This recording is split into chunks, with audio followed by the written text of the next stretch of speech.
So ఏంటంటే ఈ government పనితీరు ఎలా ఉందండి ఇప్పుడు ప్రస్తుతానికి బాగానే ఉంది. వాళ్ళు అన్ని విషయాలు గవర్నమెంట్ ఇస్తానన్న పథకాలన్నీ బాగానే సక్రమంగా జరుగుతున్నాయి. అవి ఇబ్బంది ఏం లేదు. ఒక మాటలో చెప్పాలంటే నా వరకు నేను చెప్తున్నాను, ఇదే గుంటూరులో ఇదే గుంటల రోడ్ల మీద 2-3 సార్లు నేను ఇబ్బంది పడ్డాను.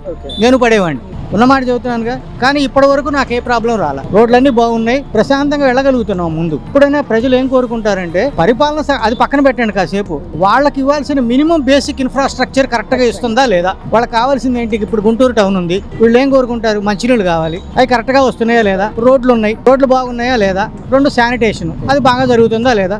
మేము ఈ 3 చూస్తున్నాం, 3 బాగానే జరుగుతున్నాయి. మాకు ఇబ్బంది ఏం లేదు. ఆల్ ఓవర్ స్టేట్ సార్, అంటే ఇప్పుడు డెవలప్మెంట్, యూత్ కి ఎంప్లాయ్మెంట్, ఈ పరంగా ఒక మాటలో చెప్పాలంటే ఎంప్లాయ్మెంట్ అనేది ఒక్క రోజులో క్రియేట్ అయ్యేది కాదమ్మా.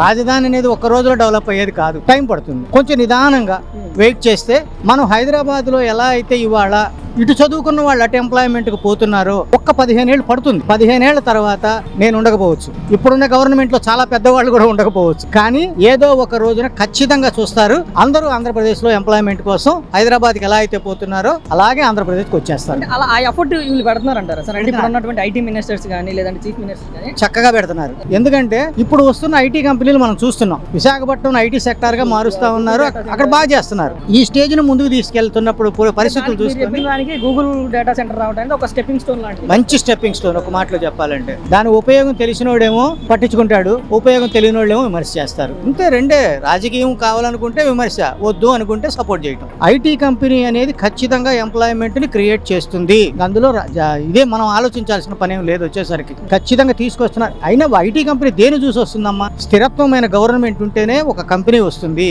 స్థిరత్వ గవర్నమెంట్ లేనంత కాలం ఏ కంపెనీలు రావు.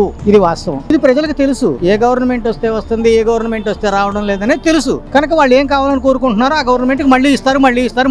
వాళ్ళు వద్దని కూడా తీసి బారేస్తారు. 2 మాటలు. ప్రస్తుతానికి అయితే ఓవరాల్ గా ఈ 5 ఏళ్లలో మనం చాలా చూస్తాం. నా వరకు నాకు గట్టి కాన్ఫిడెన్స్. కొత్తవన్నీ చూస్తాం, ఇంకా మార్పులు కూడా చూస్తాం, ఇంకా ప్రజలకు కావాల్సినవన్నీ కూడా అందుతాయి. రాజకీయాలు అనేది ఎలక్షన్ వరకే చూసుకోండి. ఎలక్షన్ అయిపోయిన తర్వాత అందరూ సపోర్ట్ చేసేటట్టుగా ఉంటే, ఇంకా పర్సనల్ గా నన్ను తిట్టుకున్నా, ఇప్పుడు మీ ఛానల్లో ఎవరైనా చూసి నన్ను తిట్టినా ఈడేం తిట్ట మాట్లాడాడు అనుకున్నా 2 చేతులకి దండం పెట్టడం తప్ప నేను చేయగలిగింది ఏం లేదు. ఇది నా పర్సనల్ ఒపీనియన్ అంతే.